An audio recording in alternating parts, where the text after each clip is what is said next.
From its humble beginnings selling a single product at a drugstore for 5 cents a glass, Coca-Cola now has a roster of 200 brands that includes Coke, Fanta, and Sprite. Coca-Cola is one of the world's largest beverage companies. And while the pandemic has caused major disruptions in the first quarter of 2021, the company faces several challenges, including ongoing tax litigation with the IRS. Coke, however, reported net revenue was up 42% to $10 billion at the end of the second quarter. How can Coca-Cola perform so well despite economic hardship, and what will the secular decline of sugar-sweetened beverages in the US mean for the future of Coca-Cola? Hi and welcome to Trend Top. If you are an old subscriber, we are happy to see you again. For new visitors, please do subscribe to our channel and like our page if you are interested in our content. Coca-Cola's origin can be traced back to a soda fountain in Atlanta, Georgia. Pharmacist John Pemberton in 1886 created a caramel-colored syrup, took the mixture to a nearby drugstore, where carbonated water was added, and the drink sold for 5 cents a glass.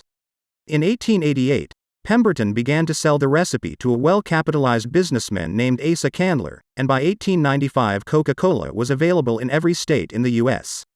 In 1911, the company's advertising budget reached $1 million, the equivalent of about $27 million today. Coca-Cola adverts were appearing on clocks, trays, and posters, and the drink was moving from soda fountains and into bottles. By 1900 to 1910, there were Coca-Cola bottling plants in every small town, not only in the South, but throughout the country. Coca-Cola had rebranded itself as an all-American soft drink during the 1920s and 1930s and was expanding into new international markets. In 1985, the firm revamped its original soda and debuted New Coke to boost sales and compete with competitor Pepsi in the soda wars. The decision was widely condemned by fans and commentators alike as a significant blunder.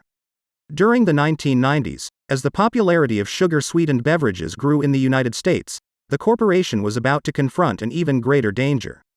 In the early 2000s, health and wellness issues were at the forefront of most people's minds.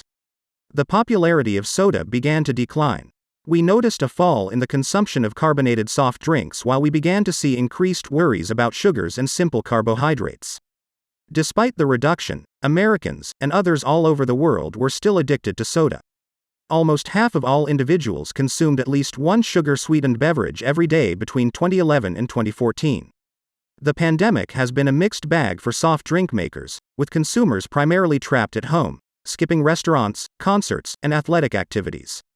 PepsiCo posted first quarter 2021 net sales of $14.8 billion, up about 7% from the same period last year, because to pandemic snacking in its Frito-Lay division and greater sales of drinks like bubbly sparkling water and Starbucks ready-to-drink coffee. Coca-Cola's net revenue fell 11% in 2020, but it rebounded in the first quarter of 2021 with $9 billion in net revenue, up 5% from the previous year. Coca-Cola has been particularly heavily damaged by the pandemic, and it is far from recovered. While there is unpredictability and volatility ahead of us, particularly in the near term, Coke is confident in the corridors they are establishing for the top line and bottom line guidance, and they believe that they will be able to emerge stronger from this crisis.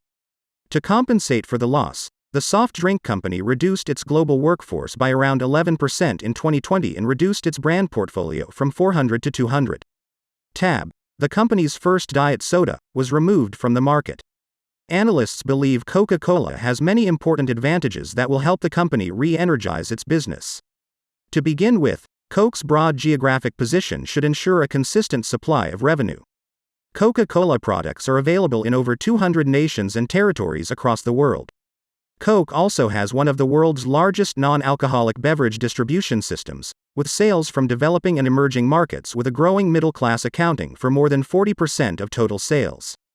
Coca-Cola's net operating revenue was $33 billion in 2020, with about 66% of that coming from outside the United States. Coke is well established in developed economies, where competition is fierce. Profit growth tactics based on innovation have been demonstrated to work for the organization. Even while soda consumption is dropping in the United States, the value of the category is increasing. One tactic used by Coca-Cola, according to Johnson, is price pack architecture, which refers to consumers' willingness to pay more for package improvements. Coke realized that consumers wanted smaller drink sizes and were willing to pay more per ounce for them. Another significant benefit Coke has over its beverage competitors is its position within the supply chain. A position that requires less capital, labor, and overhead than its rivals. Coke does not package or deliver most of its trademark beverages. Coke's activities are primarily focused on generating the concentrate for its beverages, which it then supplies to bottlers for processing, packaging, and distribution. Break Free from Plastic, an environmental organization, conducted a global audit of plastic waste in 2020, working with around 15,000 volunteers in 55 countries to collect plastic bottles, coffee cup lids, shampoo bottles, and surgical masks over the course of 2 months. Coca-Cola was named the top worldwide polluter for the third year in a row, according to the organization, with about 14,000 Coca-Cola branded plastics gathered in 51 nations. According to Greenpeace, Coca-Cola generated more than 110 billion single-use plastic bottles in 2018. According to the environmental group, Coca-Cola increased the amount of single-use plastic bottles by approximately a third in the decade preceding up to 2018, accounting for nearly 70% of Coke's packaging internationally. While Coca-Cola isn't the only brand, it is one of the most well-known. The magnitude of a multinational organization that relies on plastic packaging demonstrates the scope of the problem. PepsiCo, Nestle, Unilever, Mondelez International, and Mars are among the top polluters, according to Break Free from Plastic. According to a World Economic Forum report, at least plastic packaging accounts for the majority of the problem, with at least 8 million tons of plastic entering the ocean each year, the equivalent of throwing the contents of an entire garbage truck into the ocean every minute. Coca-Cola said in 2018 that by 2030, it would use at least 50% recycled material in its bottles and cans. Collect or recycle a bottle or can by the same date. In 2009, the company also introduced a plastic container comprised of 30% plant-based components. And, in 2020, Coca-Cola joined with Danish company Pabaco to develop an all-paper container. But opponents claim that, given the high costs of recycling and the fact that only about 30% of plastic bottles in the US are recycled, those efforts may not be enough. Coca-Cola has also been chastised for their water usage. About a third of Coca-Cola's bottling plants are in water-stressed areas, and the corporation uses more than 73% of its water to cultivate components like cane sugar, oranges, and apples. Coke used 2.7 gallons of water to manufacture 1 liter of product in 2004. It took 1.92 liters of water to create 1 liter of product in 2018.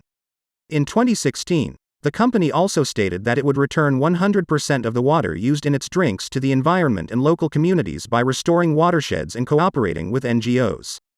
Consumers have adapted, and the ones that I believe are most likely to stick are clearly a significant increase in e-commerce. And obviously, e-commerce is much more important to several other sectors. It's really started to accelerate in terms of grocery and beverages, and I believe that will continue. I don't mean e-commerce just in terms of what you buy and have delivered to your house. I mean e-commerce in terms of everything. Consumers are migrating to lower-calorie beverages, and we are right behind them. Coke Zero Sugar not only grew in the first quarter of 2021, but it also grew in 2020. And, because much of Coke's business is conducted outside of the United States, where vaccine rollout is not yet complete, the company may take longer to recover than its peers. Even though economic prospects are uncertain, analysts believe the company will make a significant recovery. Globally, the rate of vaccination, the rate of reopening, and all of that will vary by country, and it will very much transfer into Coca-Cola's business, so it will not be a linear recovery for Coca-Cola, but we expect a robust rebound in 2021.